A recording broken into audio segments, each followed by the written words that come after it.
세법이 최고 중요합니다. 세법을 최고 많이 묻더라고 손님들이 세금. 그래서 요즘은 세법이 어렵게 출제됩니다. 대체로 16문제 나온다고 무시하는 분들이 있는데 세법이 최고 중요하다고요. 그 수업할 때 내일 세법 특강이죠. 신청했어요. 세법 특강. 내일 특강인지도 몰랐어요. 네, 세법 특강 다 들으시라고요. 요즘 세법이 최고 어렵게, 작년에 2차 과목 중에서 공시세법, 공인중개사법이 최고 어렵게 나왔어요. 세법도 굉장히 옛날 같지 않게 요즘 어렵게 나오더라고요. 어려운 거 다 풀라고 하면 또 스트레스 받을 수 있어요. 16문제 다 풀기는 좀 힘들어요. 굉장히 어렵게 나오는 부분이 많기 때문에.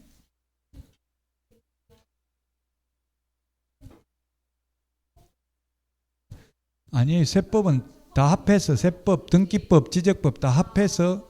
그래서 공시세법은 가락은 안 나와요. 과목이 제가 여러 과목이면 공부를 정상적으로 했다면 합격할 확률이 더 높다고 했죠. 한 과목 가락은 쉬운데 세법 못하는 사람, 지적법, 등기법 3개 다 못하는 사람 잘 없거든요. 3과목이니까 3개 합해서 과락 나와요. 16문제만 넘으면 된다. 과락은 아니라고요. 그 세법을 한 60점은 받아야 돼. 그게 쉽지가 않아요. 공시세법 다 합해서 60점 정도는 받아야 된다고. 어려워서 요즘은 60점 넘게는 받기 힘들어요. 공시세법 합해서. 요즘은 좀 어렵게 나오기 때문에. 요즘 출제 경향이 1차는 쉽게 내고 2차를 어렵게 내는 경향이 있어요. 어차피 1차는 2차를 보기 위한 관문이잖아요. 그래서 웬만하면 1차 합격자는, 지금도 1차 합격자가 28,000명이나 돼요. 2차만 응시하는 분이 올해. 그 해마다 그렇게 1차는 많이 합격시키고 2차에서 떨어뜨리고 절반을 떨어뜨린다고 1차 합격하신 분 중에서 추세가. 그러니까 1차는 정상적으로 하면 거의 60점은 받도록 해줍니다. 2차는 3과목 중에서 한 과목을 어렵게 내고요. 최소한. 자, 오늘 문제 보겠습니다. 1번인데 공인중개사법상 명문으로 규정된 목적입니다. 즉 법조문에 있는 그대로 답하라는 뜻이에요. 해석상 아까 우리 요약집 1번에 좋은 거 8개 있었는데 8개 다 목적 아니었죠? 국민재산권 보호, 공공복리 뭐 이런 거 다 목적 아닙니다. 2번이 답인데요. 공인중개사 업무 등에 관한 사항을 정하여 그 전문성을 제고하고 부동산 중개업을 건전하게 육성하여 국민경제에 이바지하는 게 목적이다. 시험에 나오면 어렵습니다. 이게 21회 기출문제입니다. 12년 동안 시험에 나오진 않았습니다. 2번이 정답이고요. 전부 다 기출문제입니다. 이게 기출문제가 계속 반복되고 있습니다. 그래서 기출문제가 중요하다고요. 옳은 것은 했는데 1번 중개업은 의뢰, 보수, 업 3개가 들어가요. 중개업이죠. 틀렸고요. 2번은 계약서 작성 X입니다. 중개업무 못한다고 했죠. 보조원은 계약서 작성, 확인설명서 작성 못합니다. 3번은 우연히 단 한 번 이런 말 들어가면 업이 아니죠. 업 X. 4번은 등록하고 안 하고는 상관이 없고요. 중개업의 용어 정의는 의뢰, 보수, 업, 의뢰, 보수, 업 3개가 들어가면 중개업입니다. 4번은 중개업입니다. 따라서 등록을 하지 않고 중개업을 하는 자를 우리는 흔히 무등록 중개업자라고 해서 3년 이하의 징역이나 3천만 원 이하의 벌금에 처합니다. 무등록 중개업자라는 말은 없습니다. 용어정에는 우리 공인중개사법에 무등록 중개업자 이런 말 없어요. 뭐라고 되어 있냐면 그러면 정식 명칭은 법 제9조 규정에 의해서 중개사무소 개설 등록을 하지 아니하고 중개업을 영위하는 자. 너무 기니까 그냥 줄여서 무등록업자 또는 무등록 중개업자 편의상 쓰는 용어입니다. 4번도 틀렸고요. 5번 미성년자는 자격 취득할 수 있다. 맞죠? 근데 취직은 안 되고 개업은 안 된다. 5번이 답입니다. 그 옳은 것은 틀린 것은 하면 있으면 옳은 것은 O, 틀린 것은 X 이렇게 문제 해놓고 푸는 것도 하나의 방법일 수 있어요. 근데 그 안 해놔도 풀다 보면 이제 그렇게 해가 풀고 1번 맞으면 1번 X, 2번 X 이렇게 X가 많으면 답이 옳은 거잖아 이거는. 그러니까 문제에 또 X 이런 식으로 체크하면서 푸는 것도 하나의 방법이 될 수 있어요. 그 위에도 X 해놓고 밑에도 X 그러면 옳은 거. 이게 X인데 계속 X 나오면 이상하다. 그 답이 두 개 나온 거네, 그죠? X를 골라라고 했는데 X 나오면 뭔가 내가 지금 잘못 풀고 있는 거잖아요. 어쨌든 하나 나오는 게 답이에요. 옳은 걸 했으면 옳은 게 하나 나와야지 여러 개 나오면 뭔가 지금 내 실력이 없는 거죠. 어떤 분이 답이 두 개면 두 개 적고 나와야 됩니까? 이런 것도 또 질문하는 사람이 있던데 답은 하나입니다. 하나라는 전제하에서 풀어야 돼요. 답 두 개인 경우는 없어요. 2번에 5번이고 3번은 중개대상물에 관한 설명을 옳은 것은 했는데 답은 1번입니다. 아파트 분양 예정자로 선정될 수 있는 지위를 가리키는 입주권. 지금 몇 동 몇 호 특정됐다는 말이 없잖아요. 수분양자, 피분양자 이런 말 없죠.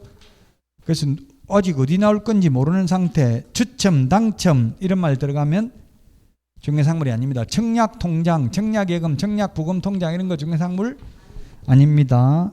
1번이 정답이고요. 2번은 동호수 특정하여 분양계약이 체결된 미완성 아파트. 중개상물이죠. 미래의 건축물이죠. 동호수 몇 동 몇 호는 누구 거다 정해졌으면 그건 중개상물입니다. 3번 공장재단, 광업재단은 재단 전체가 하나로서 중개상물이 되는 거지 분리해서 따로따로 팔아먹거나 중개상물 되지 않는다. 4번 광업권, 공업소유권 따로 중개상물이 아니고 광업재단 전체가 하나로서 중개상물이 된다. 5번 가식의 수목, 동산이라서 중개상물이 아닙니다. 가짜로 심어놓은 나무, 정원수 이런 거 되겠고요. 암석, 바위암자, 돌석자, 토사, 흑토자, 모래사자. 암석, 토사는 토지의 일부분이지 중개상물은 아닙니다. 답 1번이고요.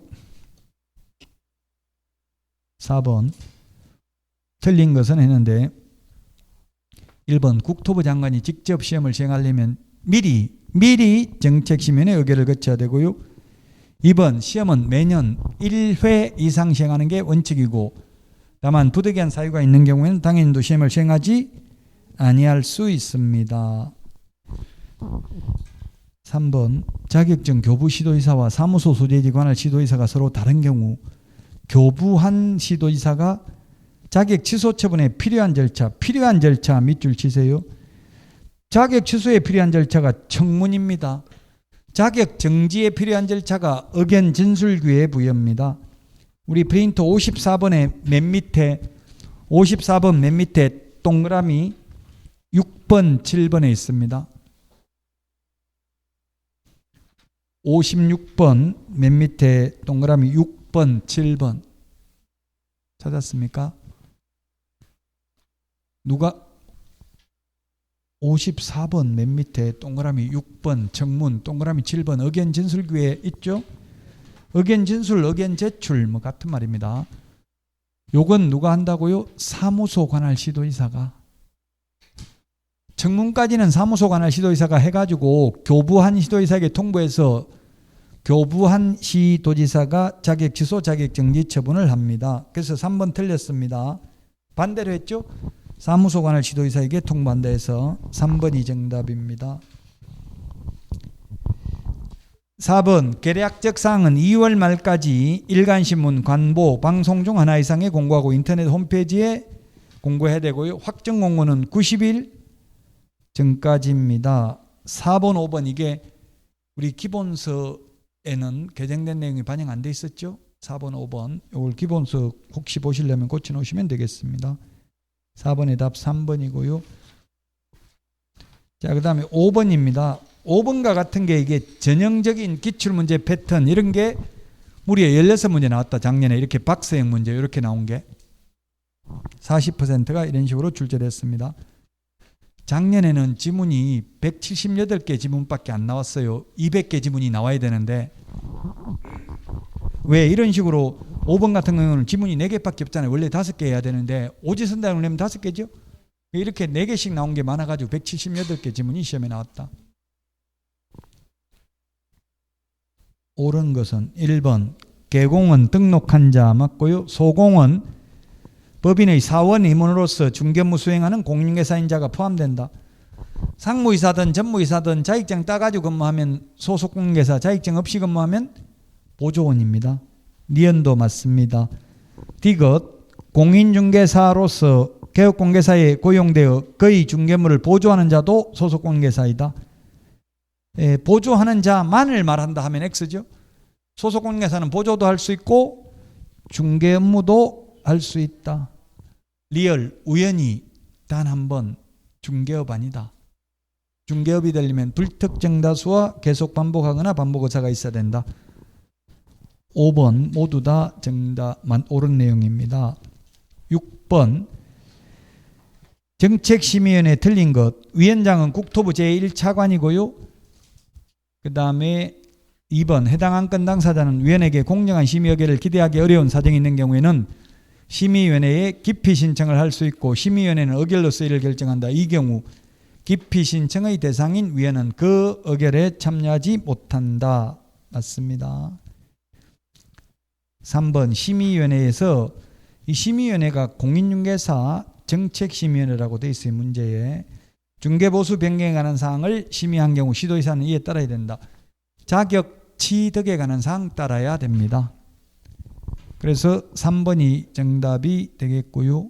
4번 틀린 정답입니다. 4번은 심의위원회 위원이 해당 안건에 대하여 제가 아까 이거 기출문제 나왔다고 했죠? 기출문제입니다. 연구, 용역, 감정, 자문 전부 다 대리인이 된 경우 전부 다 돈 받고 한 거잖아요. 그래서 이해관계가 있기 때문에 그 심의 의결에서 제책된다, 배제된다, 빠져야 된다, 참석하면 안 된다 같은 말입니다. 맞는 말이고요. 5번 위원장이 부득이한 사유로 직무를 수행할 수 없을 때에는 위원장이 미리 지명한 위원이 직무를 대행합니다. 작년 시험에는 호선된 자가 직무를 대행한다. 그 옛날에 또 나온 거는 부위원장이 직무를 대행한다. X. 위원장이 미리 지명한 위원이 직무를 대행합니다. 7번 중개 대상 틀린 것. 1번 미래의 건축물도 포함된다. 동호수가 특정된 분양권. 2번 행정재산은 중개상물 아니다. 거래할 수 없으므로 등기된 임목 중개상물이다. 4번 주택이 철거될 경우 일정한 요건 하에서 택지지구 내에 이주자 택지를 공급받을 수 있는 지위인 이른바 대토권은 중개상물이 아니다. 현금 대신에 토지로 받을 권리 아직 어디 나올지 확정되지 아니한 상태를 대토권이라고 합니다. 위치와 면적이 특정되지 않은 상태에서는 중개상물은 아닙니다. 대토권도 나중에 위치와 면적이 특정되고 나면 팔아먹어도 됩니다. 그 기간을 정해주더라고요. LH 이런 데서 언제부터 언제까지는 거래 가능하다 이런 식으로. 그러면 그때는 중개상물 될 수도 있습니다. 5번 중개의 정의에서 말하는 그 밖의 권리에는 저당권 등 담보물권도 포함된다. 그 저당권이 비록 금전 소비대차 알선에 부수하여 이루어졌다 하더라도 달리 볼 것도 아니다. 그 우리 요약집은 8페이지 맨 위에 동그라미 1번에 판례 있습니다. 8페이지.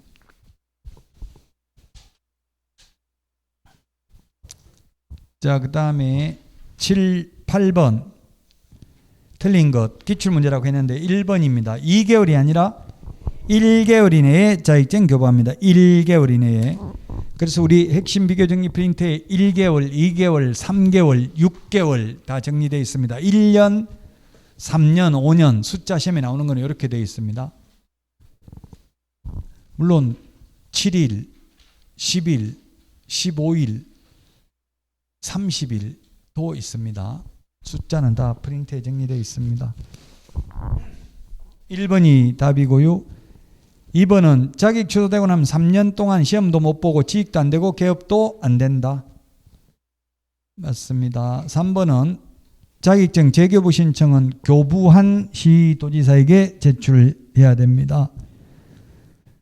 4번 최소 선발 인원 또는 최소 선발 비율을 공고한 경우 2차 시험에서 매 과목 40점 이상 평균 60점 이상인 자 중에서 최소 선발 인원 또는 최소 선발 비율에 미달하는 경우에 매과목 40점 이상인 자 중에서 최소 선발 인원 또는 최소 선발 비율 범위 안에서 전과목 총 득점의 고득점자 순으로 합격자를 결정한다. 아무리 상대평가를 하든 최소 선발 인원을 공고하든 2차만 해당됩니다. 1차는 무조건 절대평가입니다.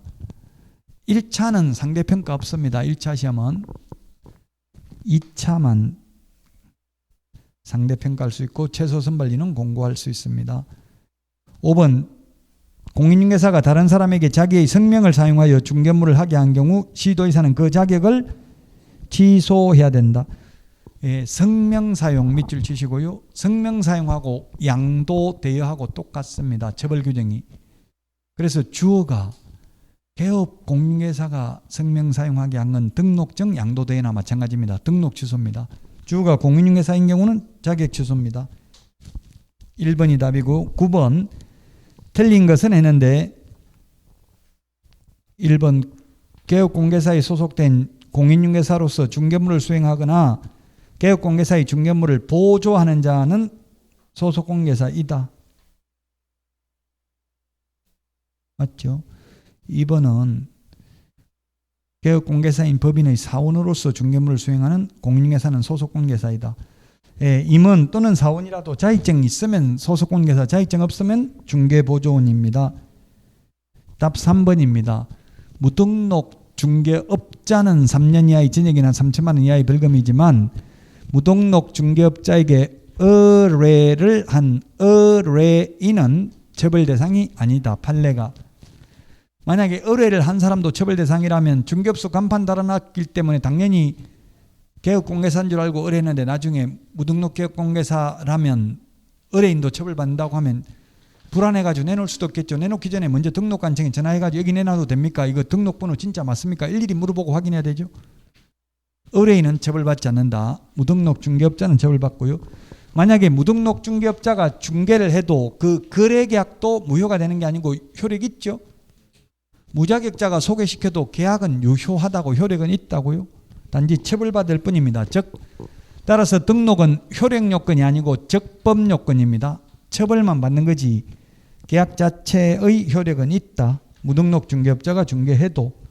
답 3번입니다.